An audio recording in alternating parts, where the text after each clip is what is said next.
in the editing process is to organize your assets. Pag sinabing assets, lahat na to. Footage, images, audio files. So ginagawa natin yan sa labas ng Premiere. Ito yung ating exercise file. Naka-upload to dun sa sa Google Drive. Okay, Premiere po yung gagamitin natin na personally, tools lang yan. Basta ma-achieve natin yung gusto nating kalabasan, kahit ano pang software ang gamitin mo, okay lang. Kahit ngayong mobile nga, pwede na pang edit ngayon. Meron ako dating ginawa mo sa mobile ko na lang yun. Pero, ang itinuturo sa multimedia is yung industry standard na tools. Wala nang magpipilit na gagamit ang ibang editor. Just like in programming, kapag ang klase natin is Java, diba, ipipilit mo mong mag-submit ng work in C#? Hindi naman. Outside of multimedia, I encourage you to explore different tools. So usually yung pangalan ng project folder nyo, yung title syempre ng movie. So inside, you can create other folders to organize your assets.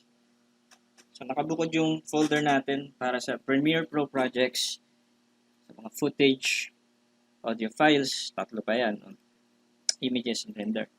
Ngayon, kung yung project nyo talagang siguro 1 minute, half second, tapos mga tatlong piraso lang yung gagamitin yung asset, hindi nyo kailangan gamitin ito. Pero in our case, as we work on your project, dadaming files kapag nasa isang lugar lang na magulo.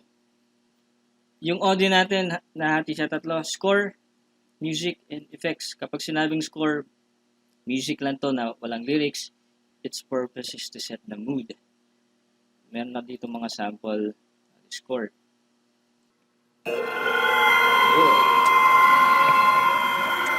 Rinig nyo?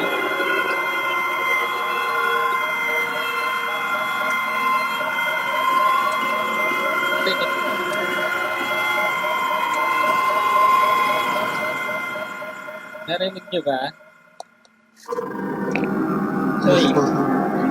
Narinig nyo ba? Ito yung mga pang-chase.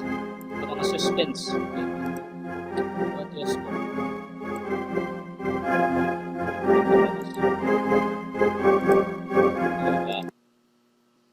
Yung music, ito na yung may lyrics. Most of the time, copyrighted to ng artist. Okay. So in your film, iwasan natin gumamit ng copyrighted content kasi yung final output natin will be published sa YouTube. Ngayon, kapag may copyrighted content, haharangin siya ng YouTube. So minsan kapag copyrighted, hindi niya i-allow na maging public yung video. Luckily for us, sa YouTube, meron siya mga free music. And then, nakabukod pa yung special effects, audio effects. Ito yung mga gunshots. Parang hindi naman. Mga ganun. Kasi iba-iba yung purpose nila. Although, pareho sila mga audio files, pag pinagsama mo yun pag nasa isang lugar yan lahat, ang gulo, ang hirap maghanap. Images, meron din tayo separate folder. Actually, pag meron niya kayong dub, tsaka voice over, it's advisable to separate them on their own folder. And then we have a separate folder for the renders. Ito yung mga nire-render out para hindi nakahalo dun sa ibang files kasi ang hirap maghanap nga pagka hindi naka-organize. Okay? So, once you're done organizing your assets, it's time to get inside Premiere. Next step natin is to store the footage. So, in our case, gagamitin lang natin na footage, kunyari, for the sake of the basics, itong mga to. Burahin ko muna.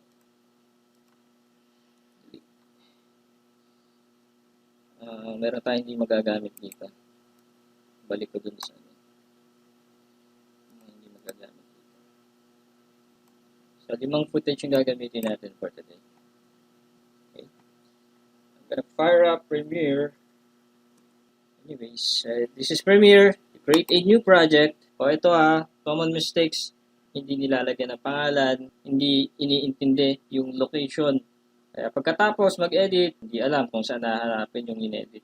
Tinatawag ko lang siyang main. Kasi yung pangalan ng pelikula nasa folder na yun Folder structure mo na sa labas ng Premiere. Pwedeng meron tayong file na galing sa ibang editor. Man yung editor, si Bentong edit. Okay, kung montage, may ibang nag-edit ng montage. Montage for now main. And then make sure na nandun ka sa correct na folder. Okay, nandun tayo sa Premiere Pro Projects folder. Click on Create. Okay pala. Override. So this is how Premiere looks like. So may lumulutang dito na customize na yung workspace. So we want to bring this to the original arrangement. So go to Window, just like in Photoshop, go to Window, Workspaces, Reset to Saved. All the panels are resizable. Click and drag lang. Resizable. Diba? So we have 4 panels.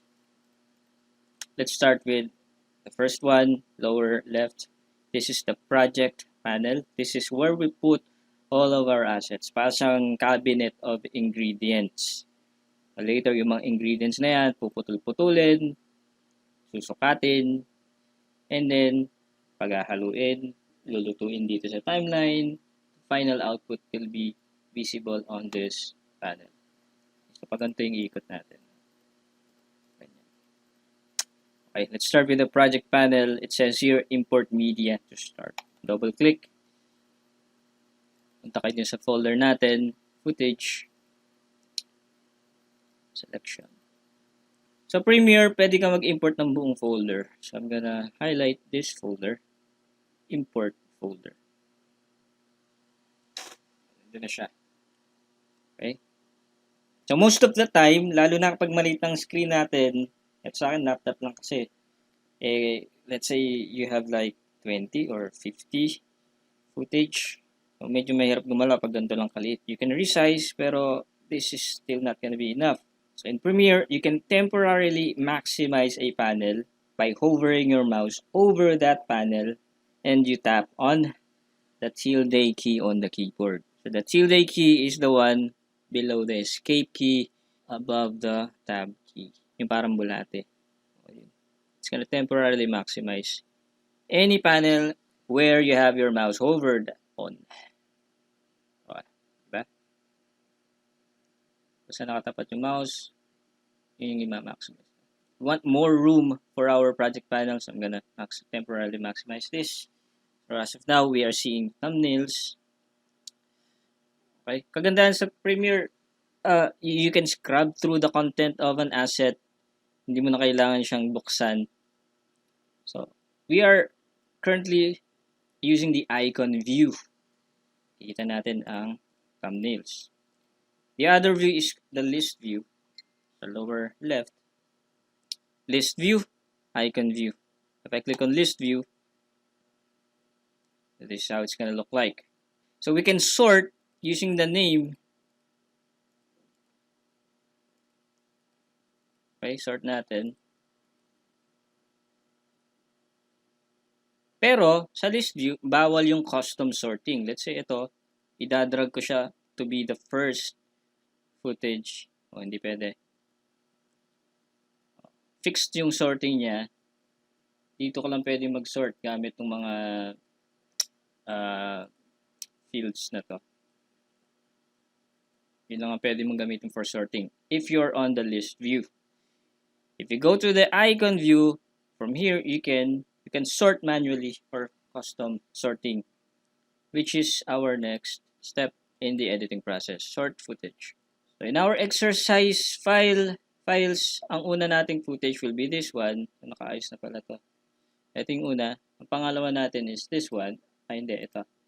So I'm simply gonna drag this and drop it just after the first thumbnail. Sunod natin ay ito. Ina-arrange na lang natin siya in order na lalabas sa sequence. Okay? Something that you cannot do on the list view. Okay? You can make the icons larger or smaller. So now we are ready to trim. So next step natin is to trim the footage. As you can see, sa thumbnails, lalabas na dun yung duration niya. So this is 14 seconds. 14 seconds nga. 14 seconds to 20. Hindi naman natin gagamitin yung buong 14 seconds ng ito lang, ng mga sasakyan lang. Kukuha lang tayo dito mga 2 seconds. And then another 2 seconds dito. Dito, kunin lang natin yung pagsakay ng bus. So, we need to trim.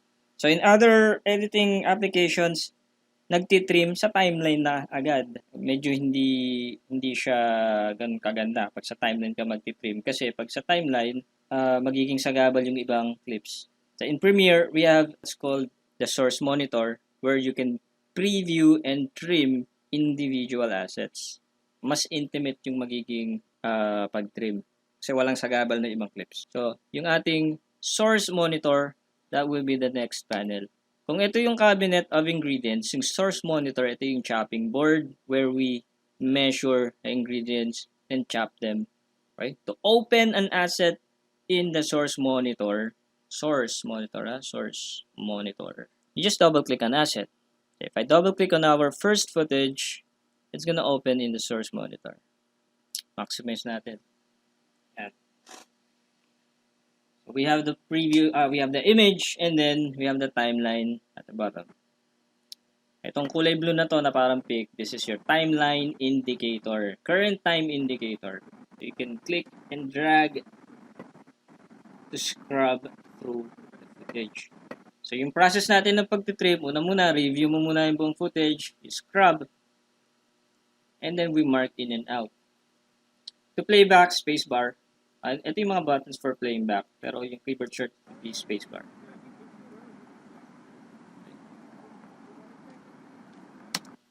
Space to stop. J on the keyboard will play the footage backwards. If you tap on J again, bibilis yung playback niya. L naman yung L, forward. Tap on it again, it's gonna play faster. Kasi pang scrub to eh. J ulit. Backwards naman, pang scrub.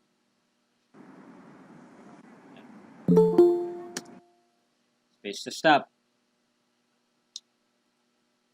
As you can see on the lower right corner, just above the timeline, meron tayong set of numbers. This is your time code.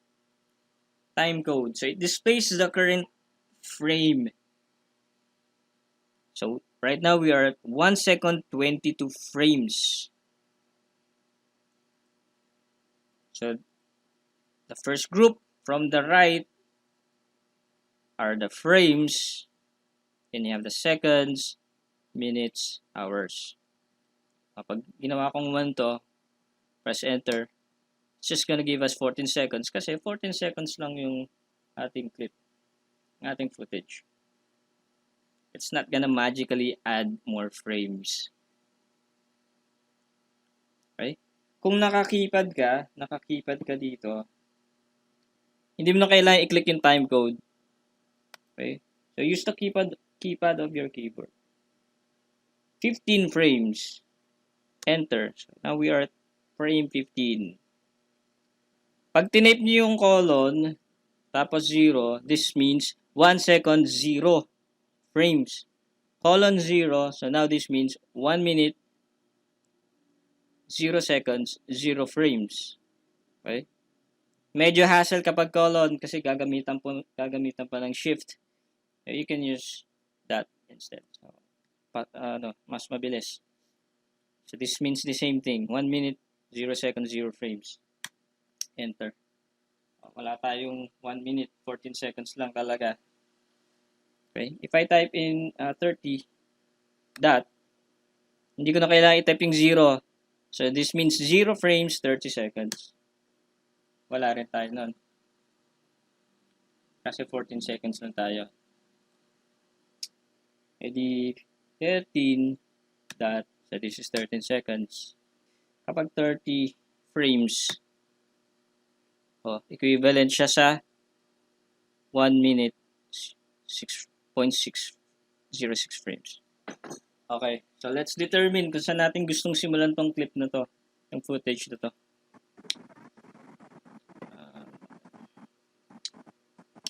Itong taxi, dito, simulan natin dito. And then we have these buttons at the bottom of the timeline. Mark in, mark out. Mark in will indicate the beginning of the clip. Hanap tayo ng mark out. Let's say we wanna mark out pag-exit nitong taxi sa frame. Scrub tayo, forward. Ito. Then we mark out. Ibig sabihin nito, later sa timeline, ito lang yung kukuhanin natin. Yung hindi kasama sa selection, hindi yun mabubura. Nandun pa rin yun. Pwede natin sila ibalik. Okay? To navigate between mark in and mark out, ito naman, itong dalawang buttons na to. Magkabila. Go to mark in, go to mark out. Ulit tayo ulit. Gamitin natin yung keyboard shortcut. I'm gonna clear the markers, right click on this area, clear in and out. Keyboard shortcut to mark in is I on the keyboard. I for in. Mark out natin O on the keyboard. To navigate between mark in and mark out, Shift I, Shift O. Shift I, Shift O. Punta tayo sa mark in. So, nabanggit kanina 2 seconds ang gusto natin. So, kung gusto natin saktong 2 seconds yung mark out, paano gagawin? So, 14 seconds, 7 frames. Hindi gagawin natin itong 6 seconds, 7 frames. Tapos mark out. So, hindi natin kailangan mag-calculate sa utak natin na pagka mag-advance with a specific time increment. I'm gonna clear the markers. Let's say dito tayo simula. Mark in, so 2 seconds. Madali compute, edi 4. 4 seconds ang mark out. So in case na mas komplikado dito yung time para mag-compute sa utak, type nyo na lang plus 2 dot. So this means plus 2 seconds from the current time. And then, mark out. Saktong 2 seconds. Ganun din, pagka pabaliktad naman, let's clear this. Minsan, mas hinahanap mo yung mark out muna. Gusto mong mag-mark out muna. Dito, mark out natin. Pagka alis nitong kotse sa frame. Mark out.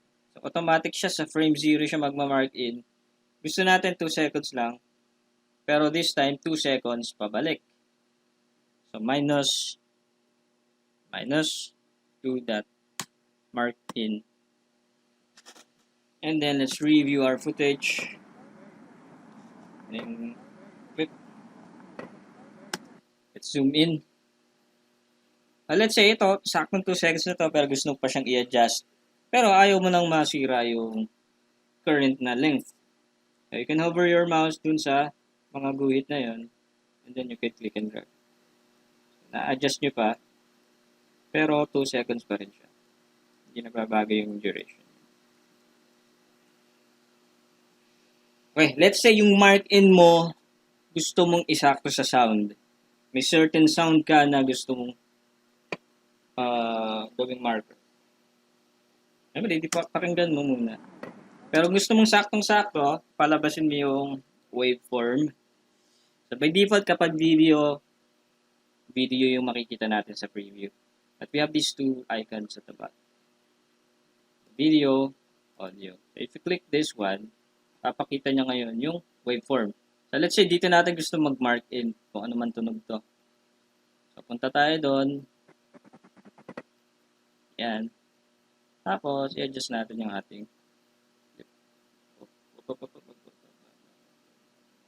yan. And then, let's click on this icon. So, ito na yung ating bagong mark in. Wala po nagtunog. Clicking sound ng ating. So, let's say we're satisfied with our trim. We can now move on to the next footage. Tilde key, Let's go back to the project panel. Ito naman, double click to open in the source monitor and scrub through the footage. Hanap tayo ng magandang mark-in. Okay, sabihin natin, yeah, I on the keyboard to mark in, plus 2 dot,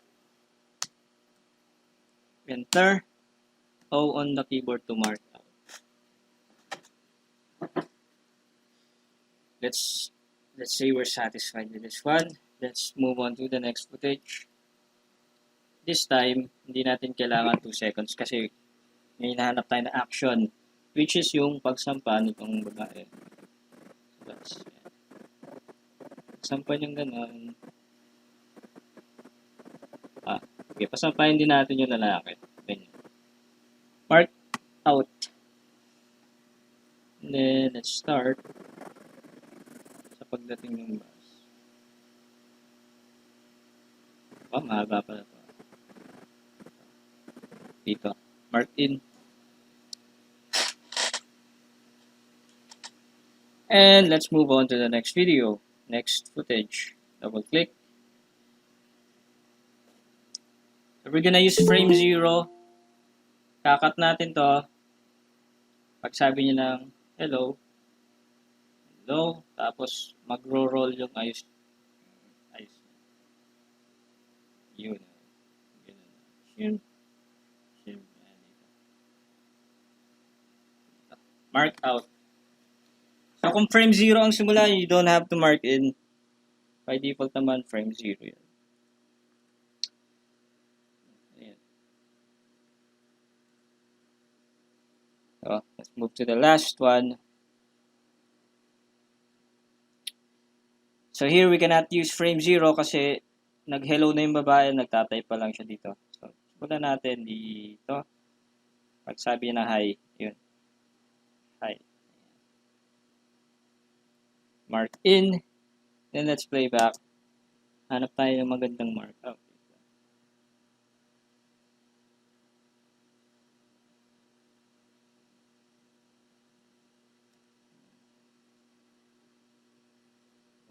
Cut natin before he blinks.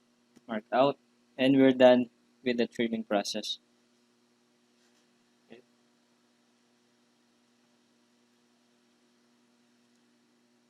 As you can see on the thumbnails, ayun yung ating mark in, mark out.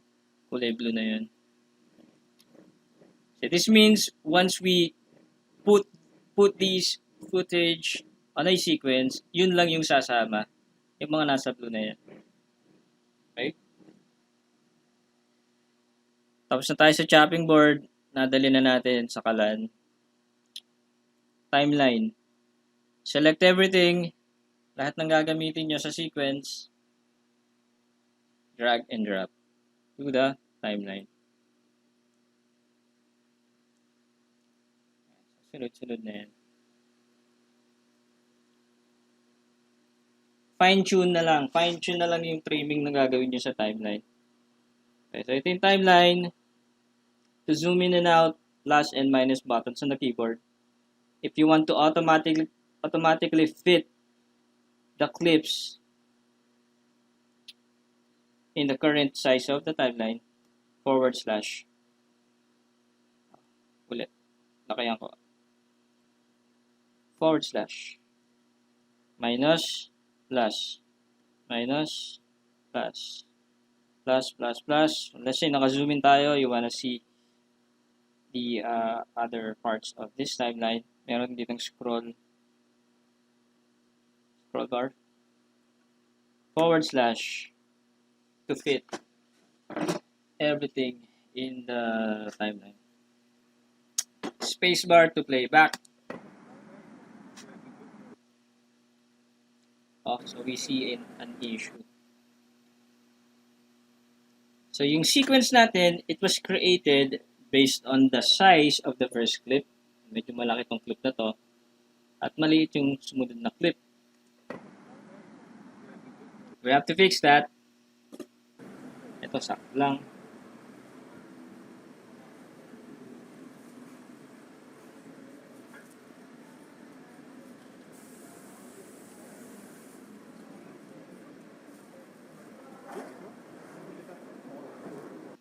Oh, hindi it. You have to fix the size of this clip. Same thing for the last clip. Malit din yan. Okay? So let's address those issues. Timeline. Ito yung clip na kailangan natin i-adjust sa size. Okay? So you place your current time indicator sa tapat niya para yun yung nakikita nyo sa program monitor. Program monitor na tayo. So the source monitor will give you a preview of the individual assets. Program monitor will give you a preview of whatever is on your timeline. Mga sequence na yan, mga sequence. So let's click on the clip to select it. And then from your source monitor, marami yung katabi na tabs. Look for effect controls. Okay? Pag walang laman yung effect controls, wala kasing nakaselect. O minsan may nakaselect, wala pa ring laman, i-click nyo lang ulit yung clip. Okay? Dapat may laman siya. And what we want to modify would be the scale value. Okay, let's bring this up hanggang sa mawala yung itim sa na border sa tabi. Yan. Just resize it, increase the value until we fill the screen like so. Okay? Let's move on to the other clips. Ito naman, select it first. Be careful, okay? Be careful. Kung saan nakatapat yung timeline indicator, yun yung makikita natin sa program monitor. Pero, yung nakaselect ay ito.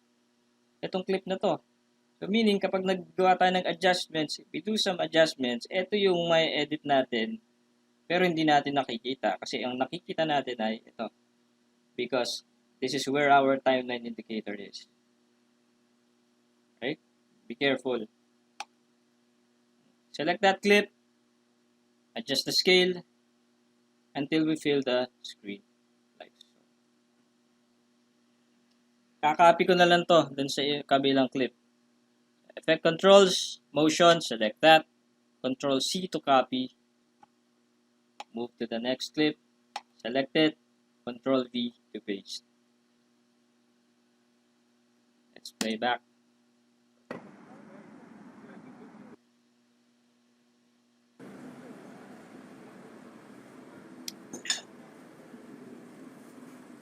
Yan, pwede siyang selfie.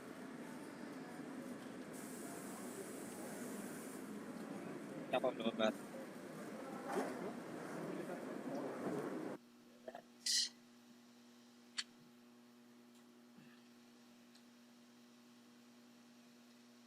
Ito yung next na issue natin. If you notice, this clip is not really playing back in real time. Mabagal siya. Mabagal. We wanna fix that. Select the clip. Right click. Speed duration. Okay.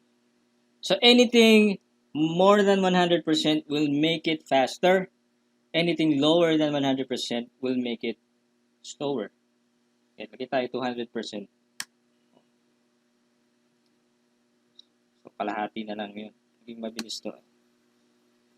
However, it's creating this gap. We don't want any gaps in our edits. Kasi itim lang yun. Itim. Ulit, undo. I'm gonna right click, speed, duration. Para walang gap, ripple edit. Okay, then let's put this to 180 lang, 180. Ayun, walang gap.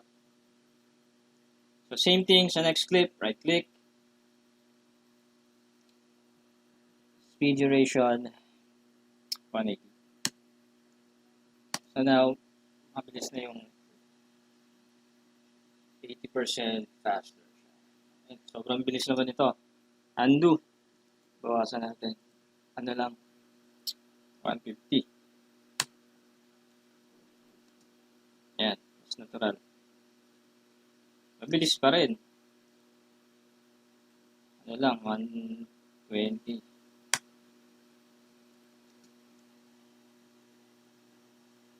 Yan, okay na po.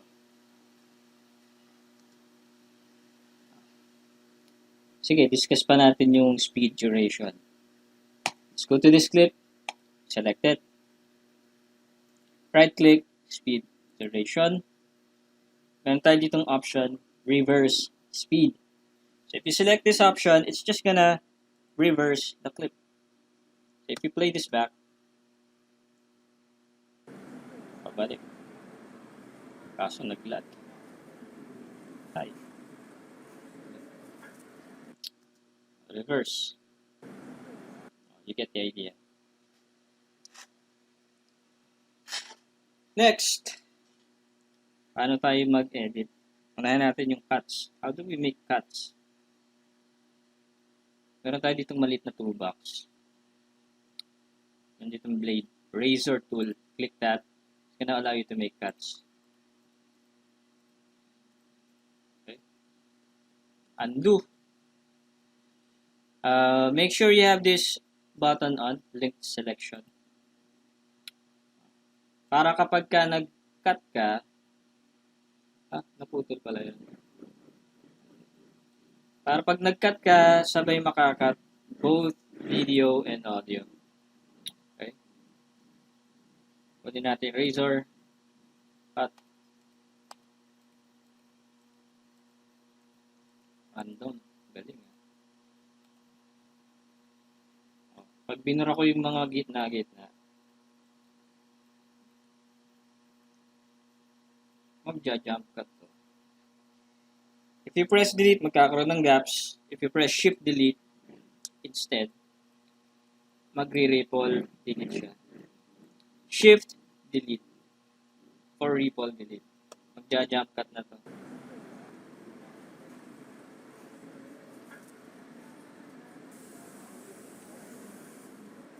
I never use the razor tool. Gamitin natin lagi keyboard shortcut. By default, Control K ang paglagay ng cut. Okay, yung cut natin is also known as edit point.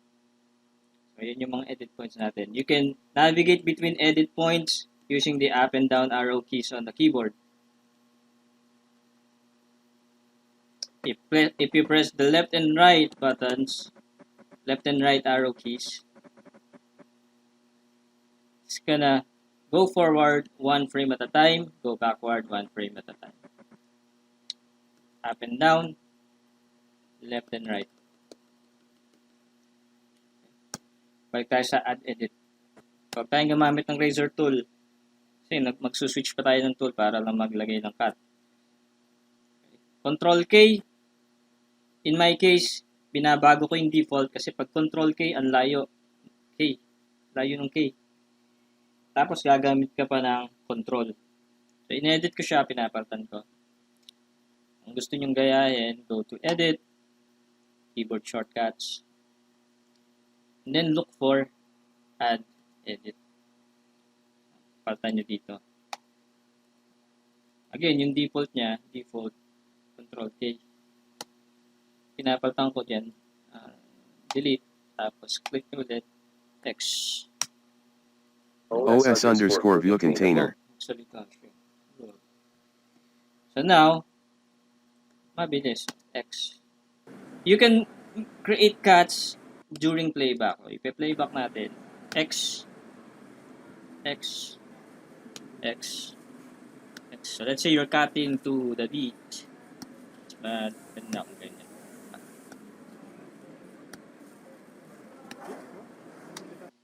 Okay, X. Ito naman, magkakat pa rin. Time indicator natin nandito sa gitna ng clip na to. Sa gitna.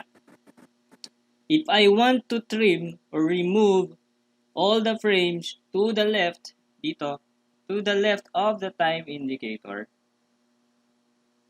Q sa keyboard, Q. Padi-delete to lahat, Q.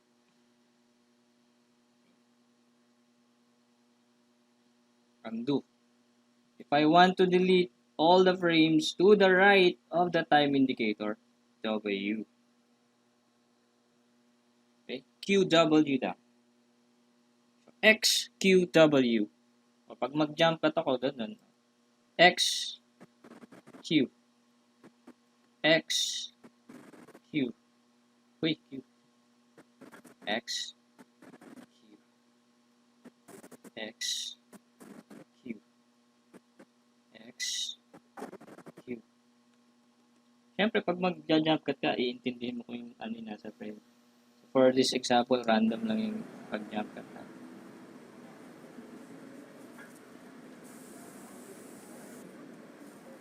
Diba? Maganda. Basta ganun yung technique. Keyboard shortcuts. Okay. So, although nag-trim tayo sa source monitor, we can still adjust yung mga ulo tsaka buntot. We can still extend, we can still trim. So, using your mouse, hover your cursor dun sa ulo o sa buntot, click and drag, it's gonna trim. Okay? Click and drag, it's gonna extend. Pero, let's say you wanna extend this clip over, you want more frames for this clip, tapos i-overrate mo tong parts nitong clip na to, hindi mo magagawa yan. Nababangga. Pwede mong i-trim, pero hindi pwedeng i-extend kasi may clip na siya dito. Hold down Control on the keyboard. Hover your mouse dun mismo sa edit point. Ayun yung icon dapat. Now you can roll edit. Ayan.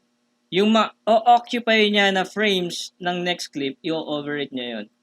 Kakainin niya. Siya naman, pakainin natin. Ayan. Wala nang sim frames to eh. Frame 0 na yun eh. Kaya hindi na natin siya pwede extend to the left. Frame 0 na yun. Dito tayo sa kabila. Yun. Kinakain, di ba? Kinakain. Let's say, you wanna extend this clip, pero ayaw mong may makain dito. You just want to push them forward. O, i-extend to without consuming frames of the next clip. Control pa rin. Control on the keyboard. Pero instead na i-hover yung mouse sa cut, hover it medyo malapit lang sa cut. So, ito yung icon, kulay dilaw. Rolling edit, this one is your ripple edit. So, if I extend, kalahati, parang makakain yung kalahati itong clip na to. Pero hindi, ipupush niya lang yan. Pinush niya. Pabaliktad naman, trim natin. May hila lang. Kapag hindi mo hinold yung control, nag-trim ka lang basta, magkakaroon ng gap. Hold down control. And then, ripple edit. Rolling edit. Ripple edit. So, kanina yung X, Q, tsaka W, we use it for jump cuts. Actually, any editing, you're gonna be using that. Palitan ko ng kulay itong isang clip natin. Mamaya pala yung LNJ cuts. May papakita lang ako. Meron tayo ditong purple and green. Let's say gusto nyo pagpalitin yung purple at green sa swap. Excuse. Pwede ganito gagawin ng mga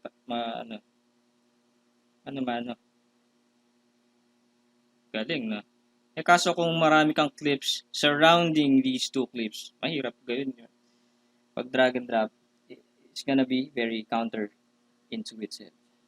Ang undo. Magsaswap lang Saswap natin to ng position. Drag nyo muna, drag. Drag. Tapos tsaka nyo control alt. Yan. Dito sa dulo. Swap. Pag walang control alt, magkakaroon ng gap dito. Control alt. Pwede naman dito ka rin mag-umpisa sa green. Control alt. Drover Lord. Tab panel. Yan. Swap. Diba? Uncheck ko yung linked selection. Swap natin to dito sa green. Control alt. Ay.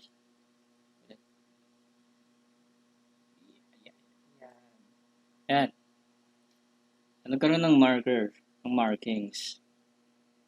So, ibig sabihin ng marking, itong video na to, yung audio niya is advanced ng 8 seconds 22 frames. Ito naman sa audio track, yung video niya is delayed ng 8 seconds, 22 frames. Nangyari yon kasi nga, in-uncheck natin yung linked selection. Okay. So, undo natin, link selection, saka tayo mag-swap.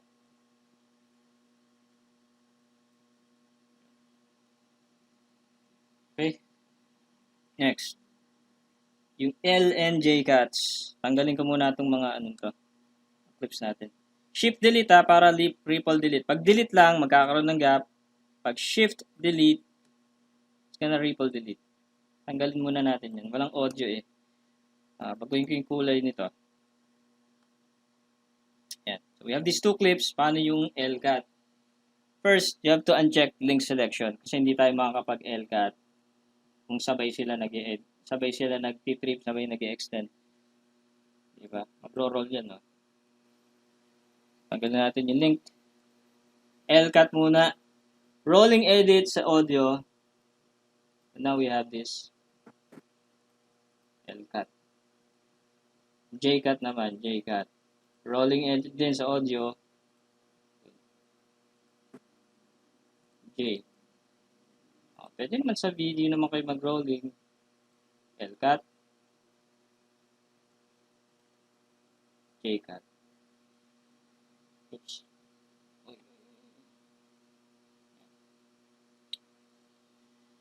Undo. Okay. Control Z. Paano naman mag-copy-paste? Select a clip. Copy. Okay, basta-basta magpe-paste. Kasi kung saan nandun yung time indicator, dun siya magpe-paste. Diba? Kung sa dulo nyo pala gusto ilagay. Punta muna ka sa dulo. Ano yung paste? Okay. Isa pa, magpe-paste lang siya sa track na naka-activate or naka-target. So, yung mga nakakulay blue na yan, gagana yung paste sa kanila. Pero katulad nitong V2, hindi siya naka-activate, hindi na makapag-paste dyan. So, let's say we want to paste clips on V2 instead of V1. Click mo lang yung V1, hindi na siya targeted, i-target natin yung V2. Now, when we paste, hindi siya magpe-paste.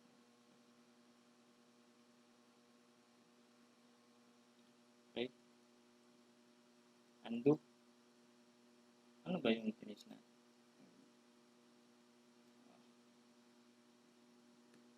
Kakat ko to. Gawin nating naglulip. Ay, mali. Oops. Dito. Copy, paste, tas reverse. Right click, speed duration, reverse. Iwan natin ang endless loop.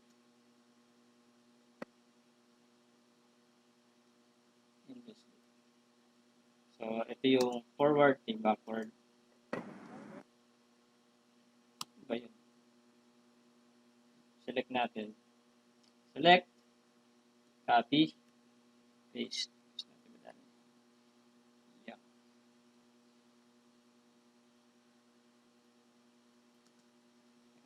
Papabalik-balik siya.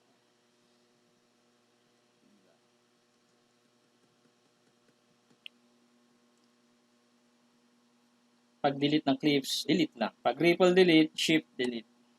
Then delete. Ito yung shift. Kapag naka-off yung snap,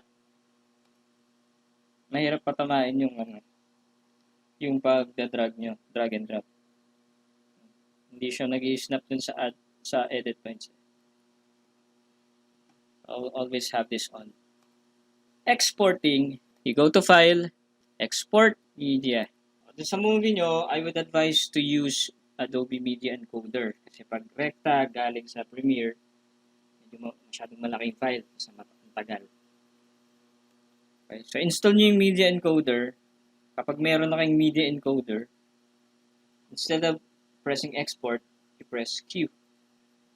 Ibabato niya yung file sa Media Encoder. Standard natin, H264, this will be MP4. Yung ating MP4. Match source high bitrate. And then all you have to do is press the play button to render out. Okay? So, purahin ko muna yung mga clips dito. Importante.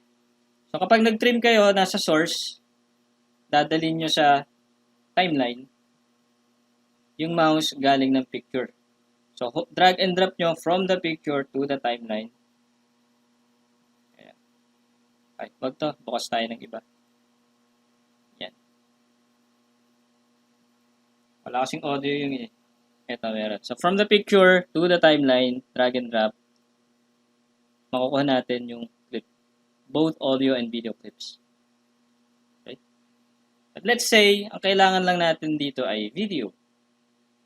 So, instead of dragging from the picture, dito kayo mag-drag sa icon na to.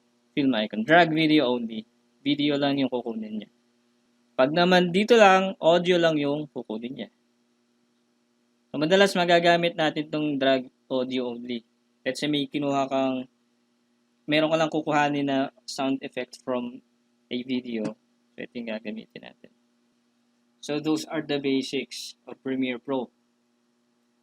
Dun sa mga gustong maging editor, kunin nyo yung exercise file.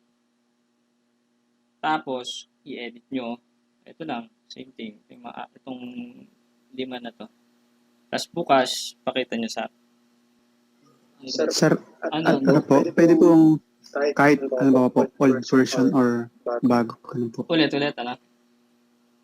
Kahit po lumang version ng Premiere Pro. Applicable pa rin naman yung diniscuss natin. Ang bago lang dito sa version na to, ito, yung graphics tab, yung audio tab. Dito lang naman tayo sa editing. Okay po sir, thank you po. Okay. Questions ba? Maganda sana kung face-to-face kasi madami akong mga horror footage. Ayun, ang ganda nito i-edit. Quality to quality. Camera, Zach. Speed. And speed. Ito yung pinapa-edit ko talaga. Kaso nga, ang lalaki nito. Hindi upload pa lang. Sila download nyo pa. Ito talaga Good. Spin. Fix yan, oh. Fix. Go. Oy, takbo, inagod siya. Spin. See, but one more like that. No, we got. That's good right there. Does she die? Is that the idea? Like, do I drop? She wakes up right when it's. Ano kalaki to? Yun lang exercise files ang gamitin nyo, ha? Nga pala yung project nyo, ha? Dapat meron kayong ano. So, yung writers, meron na silang credit. Lalabas na yung pangalan nila sa movie as writers. So, kayo, hanap kayo ng way para mag-contribute. Actor, editor, animator.